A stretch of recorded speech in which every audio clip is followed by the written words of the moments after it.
বিগত 16 বছরে আমাদের ইসলামের সিম্বল, আমাদের যে অধিকার, সে অধিকারকে কেড়ে নেওয়া হয়েছিল। সেটা হচ্ছে কলকাতার যে সংস্কৃতি, সেটা আমাদের উপর চাপিয়ে দেওয়ার চেষ্টা করা হয়েছিল। প্রিয় উপস্থিতি, এই ঢাকা বিশ্ববিদ্যালয়ে বিগত সময়ে এখানে কার্ল মার্কসের চর্চা হতো, লেনিনের চর্চা হতো, আমরা ডায়ালেকটিক্যাল মেটেরিয়ালিজমের পড়াশোনা করতাম, স্যামুয়েল পি হান্টিংটনের উপর পড়াশোনা হতো।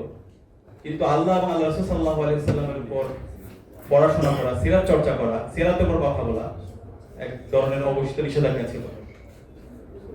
এবং ইতিমধ্যে আমাদের স্যার আলোচনা করেছে, আমরা দেখতে পেয়েছি বিগত সময়ে ঢাকা বিশ্ববিদ্যালয়ে আমরা যখন কোরআনের আয়োজন করেছিলাম অথবা মিলাদুন নবী উপলক্ষে যখন আমরা আয়োজন করছিলাম, সেই আয়োজনে শোকজ করা হয়েছিল শিক্ষার্থীদেরকে এবং বিশ্ববিদ্যালয়ের ডিপার্টমেন্টকে। এইভাবে আমাদেরকে বিগত 16 বছরে আমাদের ইসলামের সিম্বল, আমাদের যে অধিকার, সে অধিকারকে কেড়ে নেওয়া হয়েছিল। এবং এখানে আমাদের উপর সাংস্কৃতিকভাবে আমাদের উপর এক ধরনের কালচারাল হেজিমনি, সেটা হচ্ছে কলকাতার যে সংস্কৃতি, সেটা আমাদের উপর চাপিয়ে দেওয়ার চেষ্টা করা হয়েছিল। তো আলহামদুলিল্লাহ, আজকে জুলাই বিপ্লবের মাধ্যমে আমরা আজাদী পেয়েছি। আজকে আমরা স্বাধীনভাবে কথা বলতে পারছি। দেশের মুসলমানরা তারা আজাদী পেয়েছে এবং সকল মানুষ আজাদী পেয়েছে। সকল মানুষ মন প্রাণ খুলে কথা বলতে পারছে এবং আমরা ইসলামের কথা বলতে পারছি। আজকে আমরা শহীদদের শ্রদ্ধার সাথে স্মরণ করছি। আল্লাহ পাক সুবহানাহু ওয়া তাআলা সকল শহীদদের জান্নাতুল ফেরদৌসে মেহমান হিসেবে কবুল করুক। আল্লাহুম্মা আমিন। আমরা যদি আল্লাহ রাসূল সাল্লাল্লাহু আলাইহি ওয়াসাল্লামের সিরা পড়ি, রাসূল সাল্লাল্লাহু আলাইহি ওয়াসাল্লামের সিরার মধ্যে আমাদের সবকিছু আছে। আল্লাহ তাআলা কোরআনের মধ্যে বলেছেন, লাকাদ কানা লাকুম ফি রাসূলিল্লাহি উসওয়াতুন হাসানাহ। তোমাদের জন্য আল্লাহ রাসূল সাল্লাল্লাহু আলাইহি ওয়াসাল্লামের মাঝে রয়েছে সর্বোত্তম অনুকরণীয় আদর্শ। আমাদের ব্যক্তিগত জীবন, সমাজ জীবন, রাষ্ট্রীয় জীবন, সব জীবন, প্রত্যেকটা কথা আল্লাহ রাসূল সাল্লাল্লাহু আলাইহি ওয়াসাল্লামের জীবনের মধ্যে আমরা খুঁজে পাই। আমরা যদি আল্লাহ রাসূল সাল্লাল্লাহু আলাইহি ওয়াসাল্লামের জীবনী দেখি, তিনি সবচেয়ে বেশি ফোকাস করেছেন জ্ঞান অর্জনের প্রতি। রাসূল সাল্লাল্লাহু আলাইহি ওয়াসাল্লামের উপর যখন ওহী নাযিল হয়, প্রথম যে ওহী নাযিল হয় সেটা হচ্ছে ইকরা, সূরা আলাকের প্রথম পাঁচে, পড়ো তোমার প্রভু নামে যিনি তোমাকে সৃষ্টি করেছেন।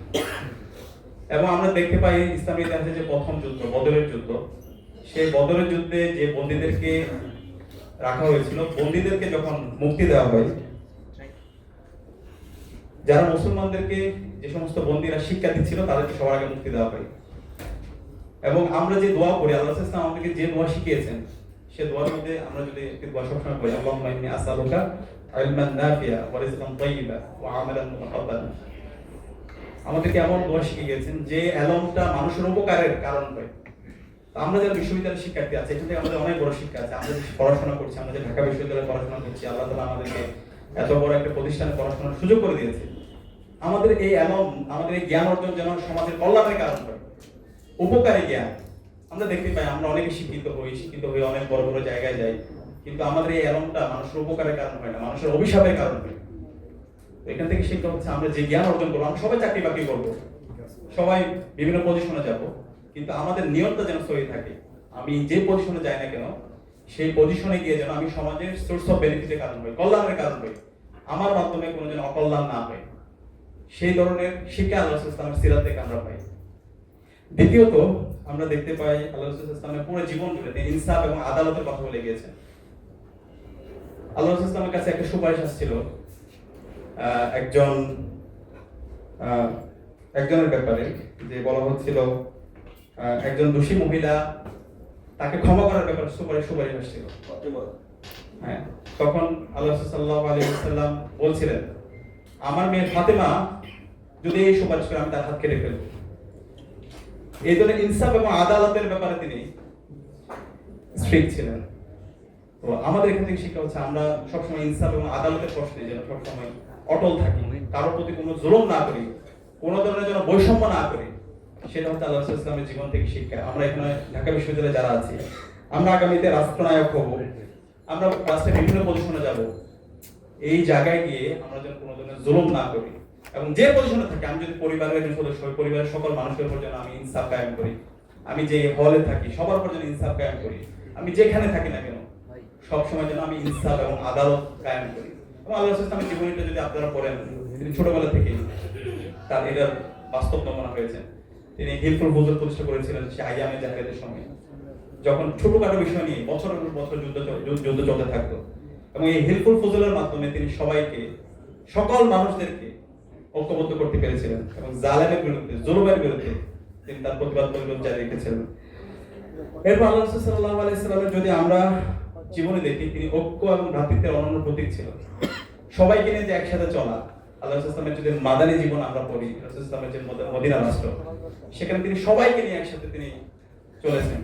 এবং ঐক্য এবং ভ্রাতৃত্ব, যারা হিজরত করেছিল মুহাজির এবং ওখানে যারা আনসার ছিল, তারা সবাই একসাথে কিভাবে কাজ করা যায়, একসাথে কিভাবে রাষ্ট্রকে নির্মাণ করা যায়, এবং ওখানে যারা ইহুদি ছিল, যারা খ্রিস্টান ছিল, সবাইকে নিয়ে একসাথে কিভাবে কাজ করা যায়, এবং মদিনা সনদের মধ্যে আমরা তার অনন্য দৃষ্টান্ত স্থাপন করেছেন। এর পাশাপাশি আমরা যদি আল্লাহ ইসলামের নেতৃত্ব দেখি, তার যে নেতৃত্বের প্রভাব, তিনি শুধু কথা বলেন নাই, তার কাজের মাধ্যমে তিনি বাস্তবায়ন করেছেন। আমরা জানি হুদায়বিয়ার সন্ধি, আমরা দেখেছি খাইবারের যুদ্ধ, আমরা দেখেছি খন্দকের যুদ্ধ। সেই খন্দকের যুদ্ধ আল্লাহ রাসূল সাল্লাল্লাহু আলাইহি ওয়াসাল্লাম যখন সাহাবীরা পরীক্ষা খনন করছিলেন, তিনি নিজেই নেমে পরীক্ষা খনন করেছিলেন। তিনি যে কথা বলেছেন সেটা তিনি তার কাজের মাধ্যমে সেটার বাস্তবায়ন তিনি দেখিয়েছেন। এবং আল্লাহ রাসূল সাল্লাল্লাহু আলাইহি ওয়াসাল্লাম সবসময় কম্পিটেন্ট যে ওনাকে বাছাই করতেন। আল্লাহ রাসূল সাল্লাল্লাহু আলাইহি ওয়াসাল্লাম হযরত যায়েদ ইবনে হারিস রাদিয়াল্লাহু তাআলার সন্তান হযরত ওসামা ইবনে যায়েদ রাদিয়াল্লাহু তাআলাকে সেনাপতি হিসেবে মনোনীত করেছিলেন যখন তার বয়স মাত্র 18 বছর। তো সবচেয়ে কম্পিটেন্ট লোকটাকে তিনি বাছাই করেছেন। এই জায়গায় আমরা যেন সবসময় ইনসাফ কায়েম করি, আমরা যেন সবসময় কম্পিটেন্ট লোকদেরকে বাছাই করি। এটা হচ্ছে আল্লাহ রাসূল ইসলামের জীবনে থেকে আমাদের শিক্ষা। এবং আমরা যে কথাগুলো বলি, সেই কথাগুলো যেন আমরা আমাদের কাজের মাধ্যমে আমরা আমাদের তার প্রতিচ্ছবি দেখতে পাই। এবং একই সাথে আল্লাহ রাসূল সাল্লাল্লাহু আলাইহি ওয়াসাল্লাম তার বিদায় হজ্জের ভাষণে তিনি বলে গিয়েছেন, তারাকতু ফিকুম আমরান লা তাদুল্লুম তামাসসাকতুম বিহিমা কিতাবুল্লাহ ওয়া সুন্নাতুর রাসূল। তিনি বলেছিলেন, আমি তোমাদের জন্য দুইটা জিনিস রেখে যাচ্ছি, তোমরা যতদিন পর্যন্ত এই দুইটা জিনিসকে শক্তভাবে আঁকড়ে ধরবে, তোমরা পথভ্রষ্ট হবে না। তা হচ্ছে কিতাবুল্লাহ, একটা হচ্ছে আল্লাহর কিতাব, পবিত্র কোরআন, ওয়া সুন্নাতুর রাসূল সাল্লাল্লাহু সুন্নাহ। তো আজকে মুসলমানরা, আজকে আমরা সারা বিশ্বব্যাপী নির্যাতিত হচ্ছে, নিষ্পেষিত হচ্ছি। আজকে আমাদের উপর বিভিন্ন ধরনের সাপ্রেশন, অপারেশন, আমাদের মধ্যে বিভাজন, সেটার মূল কারণ হচ্ছে আমরা আমাদের কোরআন এবং হাদিস থেকে অনেক দূরে সরে গেছি। কোরআন এবং হাদিসের যে শিক্ষা, সেই শিক্ষা থেকে অনেক দূরে সরে গেছি। তো আমাদের সবাই এখন নতুন ভাবে সমবদ্ধ হতে হবে। কোরআন এবং হাদিসের যে শিক্ষা, সেই শিক্ষা আমাদের গ্রহণ করতে হবে। কোরআন এবং হাদিসের উপর আমাদের গভীর অধ্যয়ন থাকতে হবে, এবং সে আলোকে আমাদের এই সমাজকে বিনির্মাণ করতে হবে। এবং সে আলোকে যদি আমরা আমাদের সমাজ বিনির্মাণ করতে পারি, তাহলে অবশ্যই ইনশাআল্লাহ আমরাই সারা বিশ্বব্যাপী আমরাই নেতৃত্ব দিতে পারবো ইনশাআল্লাহ।